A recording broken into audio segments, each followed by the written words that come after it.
Tsingy is going to show us this age-old tradition of carving and how intricate it is and how much work and effort actually goes in to creating one of these magnificent sculptures. It's like the structure of the stone, it tells you what to do, which the right position I am going to put the base. So especially the bigger side is the right side of which you can put the base. So by making the base, we are doing like this way. So this is the punch and the hammer. We use this, we only use this to take out unwanted portions by doing this way. After using this, I take the chasing hammer. For the second stage, this is the chasing hammer.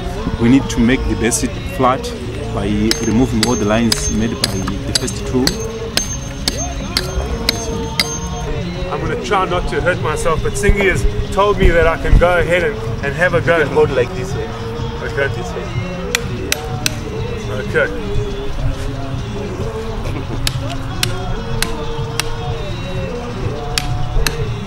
Well, it looks a hell of a lot easier than it actually is. Fran, we're at the Botanic Gardens. The Botanic Gardens are celebrating 160 years of exhibitions like this to the Durban people. Fran, you've been working with Botanic Gardens for a number of years, and you have quite a few of these artists that you exhibit. Tell us a little bit about that.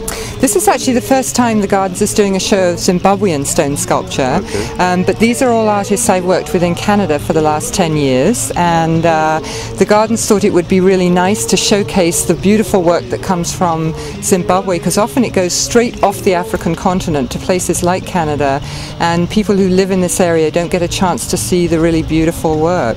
So the African people are actually missing out on the beautiful product that comes from our continent. That's exactly right. Yes, yes. What do these sculptures fetch on the international market? Oh my goodness, that's a very difficult question. I'm sure yeah. It varies in price, but I mean, it looks like there's a lot of work that goes into it and a lot of time, so the value, I would assume, would be relatively high. Yes, I think the value on the international market is higher because it is well established, much more well established art form, interestingly, than it is here in South Africa, and people really appreciate the fact that the work is still being created by hand. I don't represent artists who are using machines. And the stone that they're using is the harder stone. It's not the soapstone that you might see with the craft work on the side of the road. This is all much harder stone. And the talent is enormous. They've often started, as Tsingy may have told you, when they're 11, 12 years old, and it's kind of in the fibre of their being.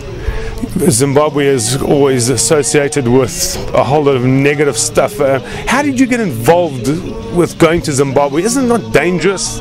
Why would you do something like that? Well, interestingly, the first time I ever went, I was volunteering here in Durban at a project at the University of KwaZulu-Natal, and was asked to go and represent the university at the Zimbabwe International Book Fair. This was back in '98, and that's when I first fell in love with the work, and have been taking it to Canada since 2000 when I returned.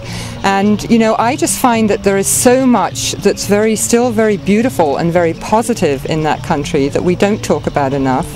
There's a huge resilience to Zimbabwean people, an amazing sense of humour, and also an extraordinarily artistic talent, not just in stone but in other media as well.